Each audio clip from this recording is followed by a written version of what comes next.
Police inspector Shri H D. Vyas સાહેબનાઓની સીધી સૂચના તથા માર્ગદર્શન મુજબ સુરત રેલવે સ્ટેશન પાર્કિંગ એરિયામાં ટેક્સીવાળા ભાઈ નામે અમરનાઓએ અત્રે સુરત રેલવે પોલીસ સ્ટેશન એક બાળકી લાવી જણાવેલ કે સદર બાળકી હોલ્ડિંગ એરિયામાંથી એકલી હોય, જેથી તેઓના માતા-પિતા જણાઈ આવેલ નથી તેમ જણાવતા સદર બાળકીને અત્રે ચાઇલ્ડ કોર્નરમાં લાવી તેઓનું નામ ઠામ પૂછતા કોઈ જણાવતી ન હોય, ઉંમર આશરે 4 હોય, જેથી સદર બાળકીના માતા-પિતાને શોધવા ટીમની અલગ-અલગ ટીમ બનાવી તેઓની શોધખોળ કરવા મોકલી આપેલ અને બાળકી મળી આવેલ જે તે ઠેકાણે લઈ બતાવતા કંઈ બોલતી ન હોય, જેથી સદર બાળકીના માતા-પિતાની તપાસ સારું વુમન એએસઆઈ મનીષા મધુકરનાઓ જે તે જગ્યાના સીસીટીવી ફૂટેજ જોવા ગયેલ તે વખતે એક સ્ત્રી રડતી જોવા મળેલ, જેથી પૂછપરછ કરતા માલુમ પડેલ કે તેઓની દીકરી આશરે 4 વર્ષની ક્યાંક ગુમ થયેલ છે, જેથી તેઓની પાસે બાળકીનો ફોટો માંગતા નહીં હોવાનું જણાવેલ,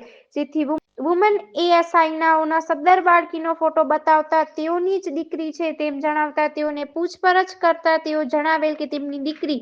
તથા એક દીકરા સાથે બિહાર જતા હતા પણ ટ્રેનની કોઈ ખબર પડતી ન હોય, જેથી ઇન્ક્વાયરી કરવા ગયેલ હતા તેમાં ભીડમાં હાથ છૂટી ગયેલ તેમ જણાવતા હોય, જેથી સુંદર સ્ત્રીને અત્રે પોલીસ સ્ટેશન લાવી બાળકીના તથા તેઓની માતાના યોગ્ય આધાર પુરાવા મેળવી બાળકીનો કબજો તેની માતાને સોંપવામાં આવેલ છે. Story report by Haresh Rajput, Surat.